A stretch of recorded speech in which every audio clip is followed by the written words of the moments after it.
Hello there. Thank you for visiting Cold Blood Files channel, a place where we explore the darkest mysteries of history, real-life cases that were never truly solved, and lives destroyed under the crushing weight of public opinion.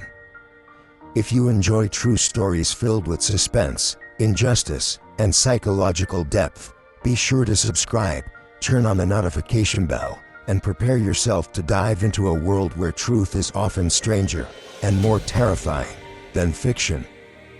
Tonight, let me take you back to a scandal so infamous, so disturbing, it nearly destroyed Hollywood itself.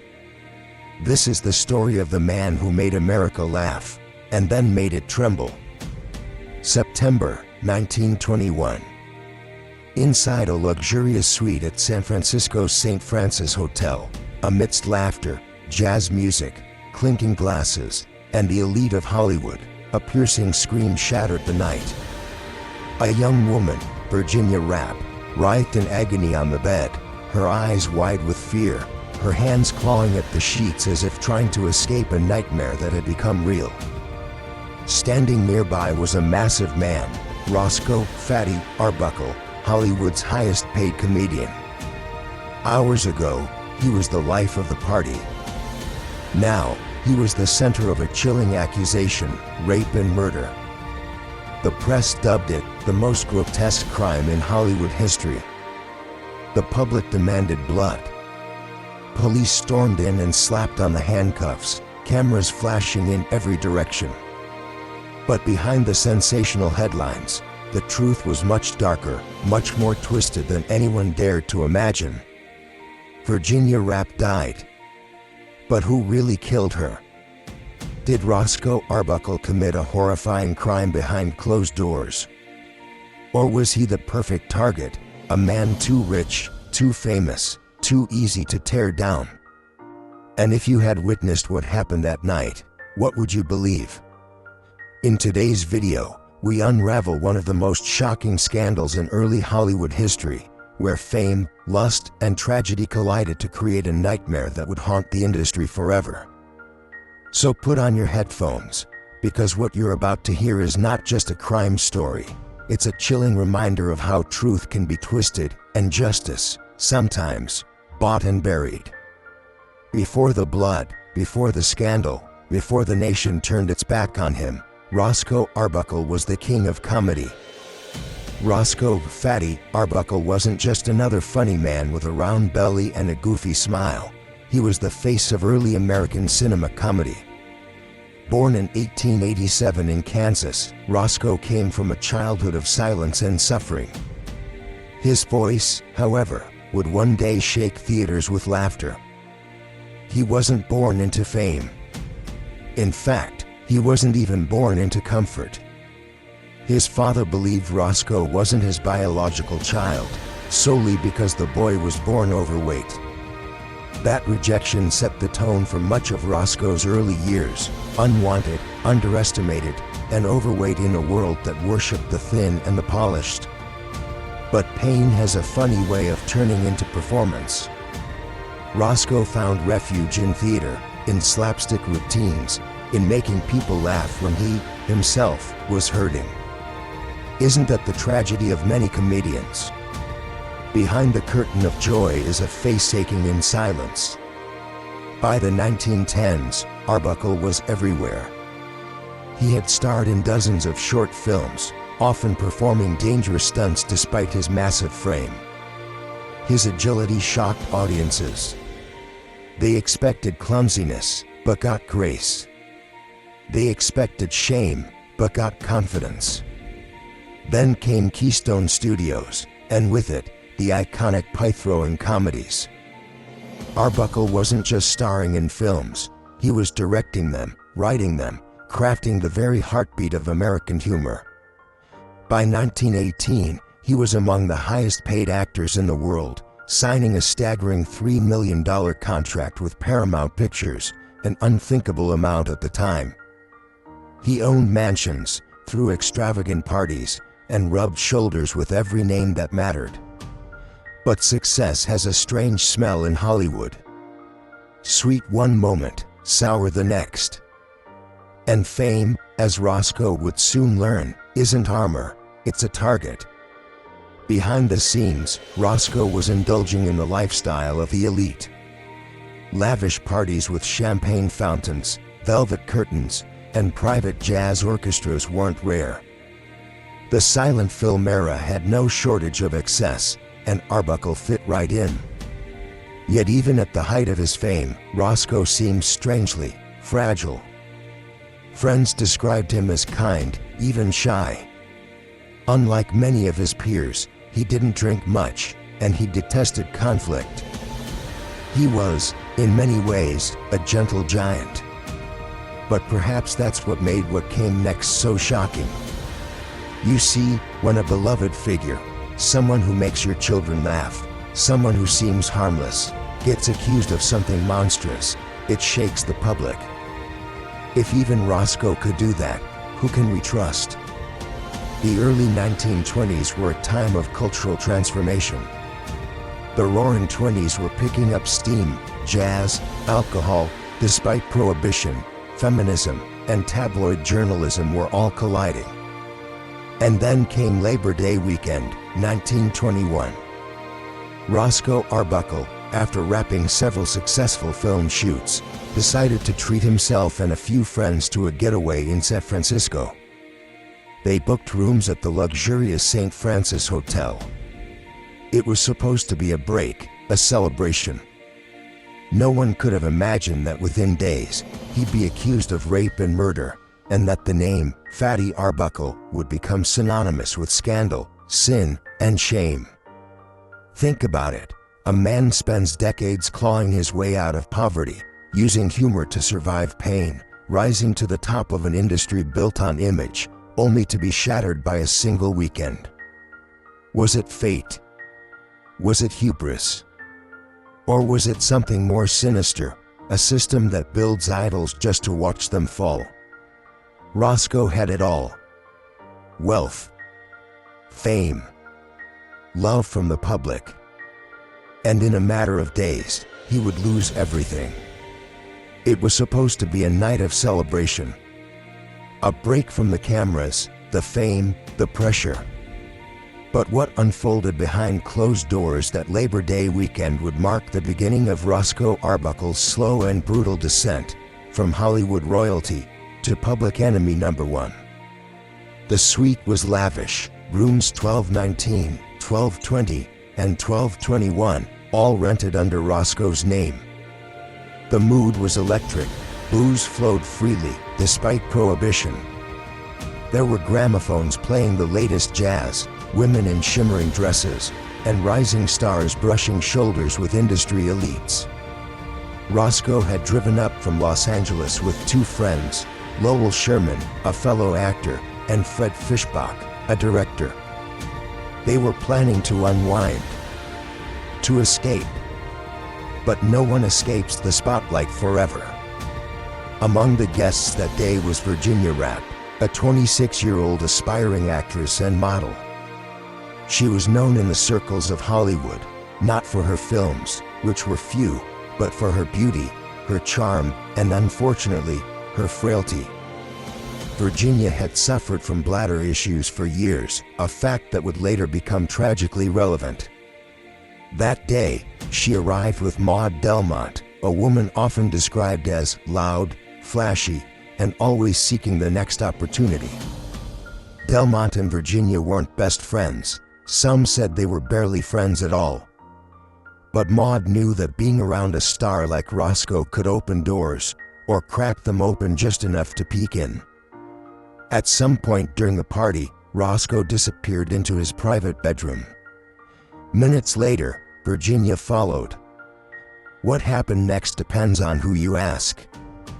Maud Delmont would later testify, dramatically, that she heard screams. That Roscoe had locked the door. That Virginia stumbled out later, disheveled, weeping, and barely able to speak. "He hurt me," Virginia allegedly whispered. "Roscoe did this. He did this to me." But here's the catch. Maud wasn't known for her honesty. She had a long history of fraud, blackmail, and questionable associations. She had even written letters bragging about how she'd frame Roscoe and make money off the scandal. So, was it true? Or the performance of a lifetime? Roscoe, for his part, told a very different story.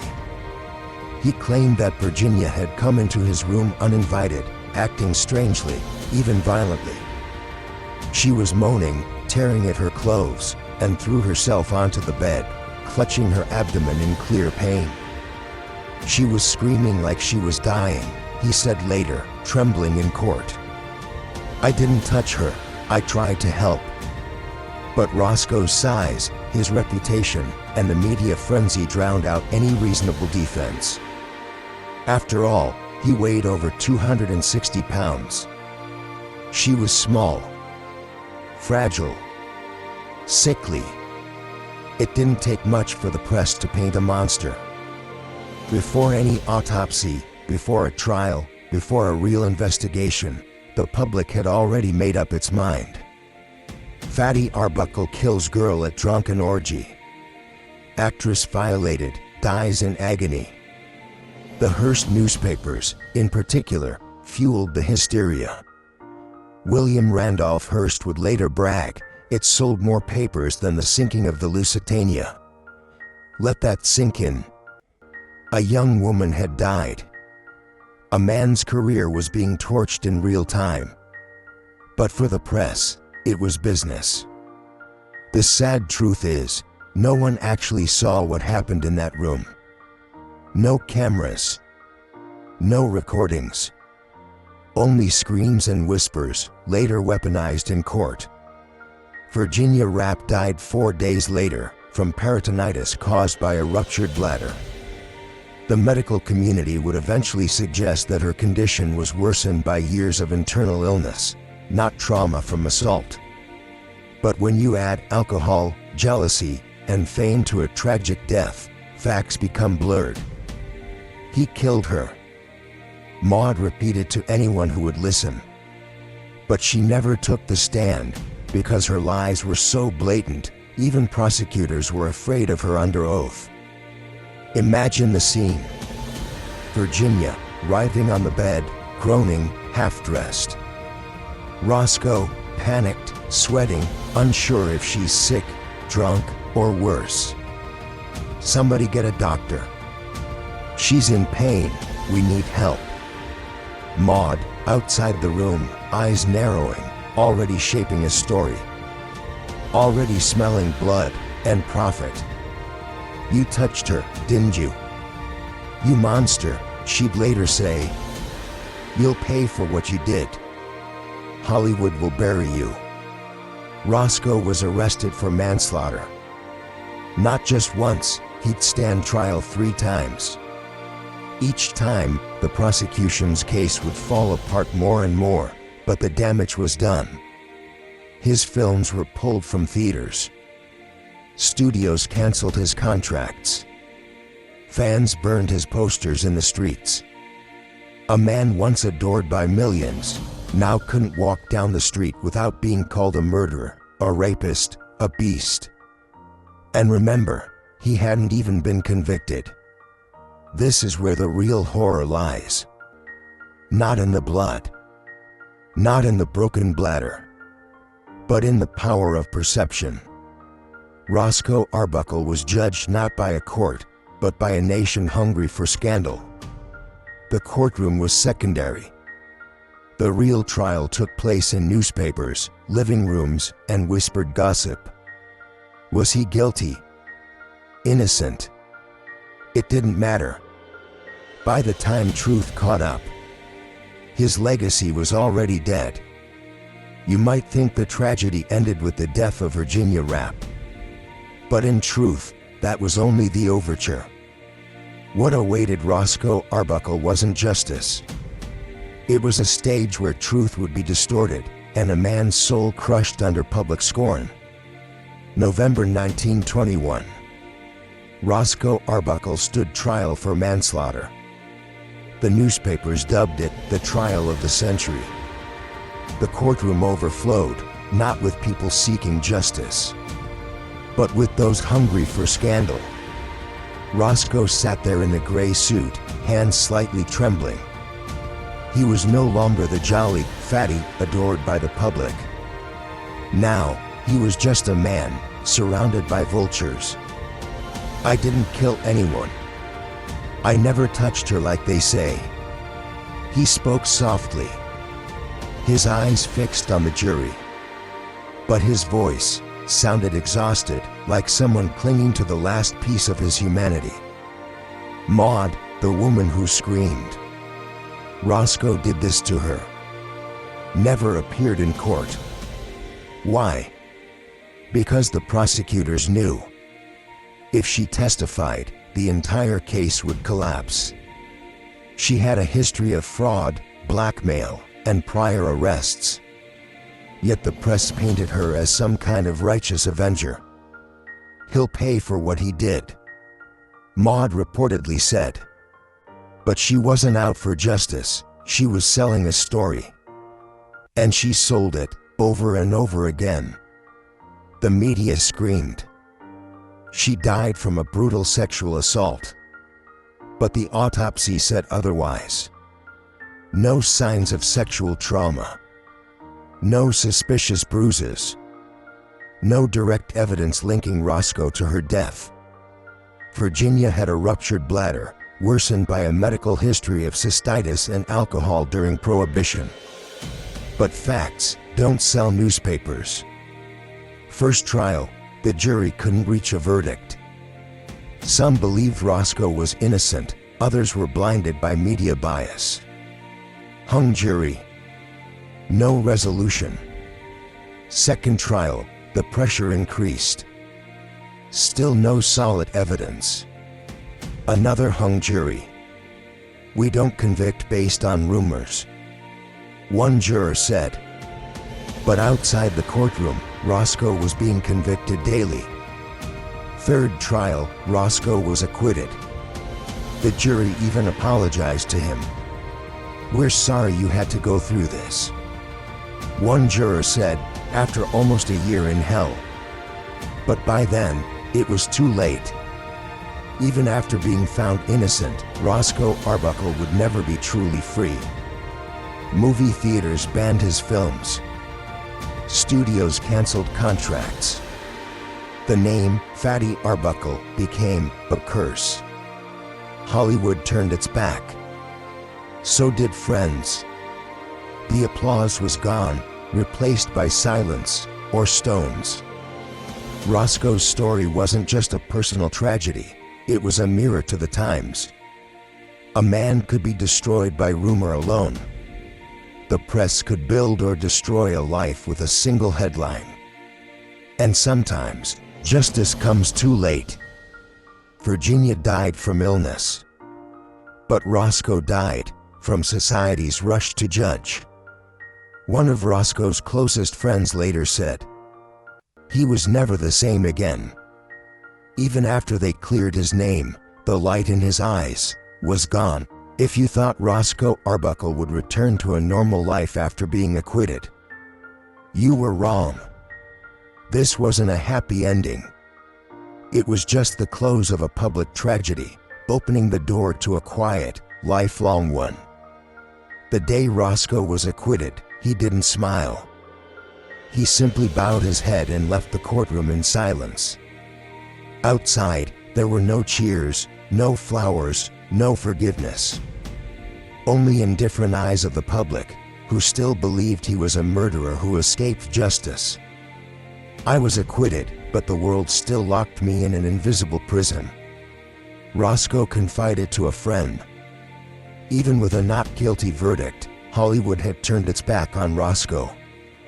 An unspoken blacklist spread. His name vanished from billboards. Theaters refused to screen his films. Studios canceled contracts without a word. No one wants to be associated with a tainted name, a studio executive admitted.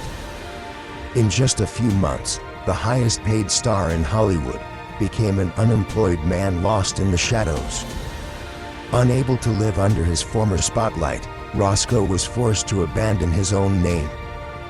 He adopted the pseudonym William B. Goodrich, a name no one recognized. Under this new identity, he started directing short slapstick comedies. No one knew that the man behind the camera was once Fatty, the beloved icon. "If they won't accept Roscoe, then I'll start over, quietly," he whispered during a late-night shoot. Although his works were praised, Goodrich could never escape the weight of Arbuckle. Roscoe was alone. Friends drifted away. Family grew tired. The public forgot. He turned to alcohol, a false comfort that soon became a real executioner. "When I drink, I don't hear them call me murderer anymore," he confessed to a doctor during his third hospital stay. Alcohol became the only thing that made him feel temporarily forgiven. In 1932, more than a decade after the scandal, Roscoe met Addie MacPhail, a comedic actress. Addie didn't judge his past. She loved the man he was, kind, funny, broken but still trying to rise. They married. For the first time in years, Roscoe genuinely smiled again. "You're the only one who sees me, truly sees me, not through the lens of rumors," he told Addie in a handwritten letter. And just when it seemed like life was giving him one last chance. In 1933, a studio offered Roscoe a leading role in a feature film. This would be his first official comeback after more than 10 years in exile. He wept when reading the contract. The dream he thought was long dead had returned. The next morning, Roscoe died of a heart attack in his hotel room, just hours after calling friends to share the good news. He passed away as the dream was being reborn. There was no grand funeral, no thousands of mourners, just a few old friends, and Addie standing quietly beside his modest grave. The man who once made all of America laugh now lay silently beneath a forgotten stone. Roscoe Arbuckle's story isn't just a trial. It's a warning about the toxicity of public opinion and the danger of condemning before understanding. An artist can be destroyed by rumor. A system can abandon justice to appease crowds. A society can kill a man without ever drawing blood. I didn't die from my sins. I died from the sins of people who never even knew me. If Roscoe could say one last thing, it might have been this. Today, the name Roscoe "Fatty" Arbuckle is almost erased from film history. He's rarely mentioned in Hollywood books. Most remember the scandal, not the joy he gave to millions. But if you've watched this far, you've just given Roscoe something the world once stole: your attention, your humanity. Roscoe Arbuckle wasn't just the center of a scandal. He was the tragic symbol of what happens when justice is drowned by the noise of a furious crowd. At the peak of Hollywood's golden era, they cheered for him like a comedy god. But when the scandal broke, those same voices became the ones that cast the first stones, without waiting for evidence or truth. And when the court declared him innocent, it was already too late. Perhaps Roscoe didn't die from a heart attack. He died from the silence of those who once clapped for him, and the screams of those who never truly knew him. The decades have passed, but the question still burns. Have we truly learned from this? Or are we still quick to judge based on fear, bias, and hearsay? If you're still watching right now, you've given a forgotten man, Roscoe Arbuckle, a moment to be heard again. A moment he never got during his darkest years. You're not just a viewer. You're someone who's willing to witness the hidden corners of history and keep stories like this from fading into silence. Please like, share, and subscribe if you believe these stories deserve to be told, not just to bring tears, but to make us more compassionate, more thoughtful, and slower to judge. See you in the next video. where we dig deeper into the truth and revive the memories of those history tried to erase.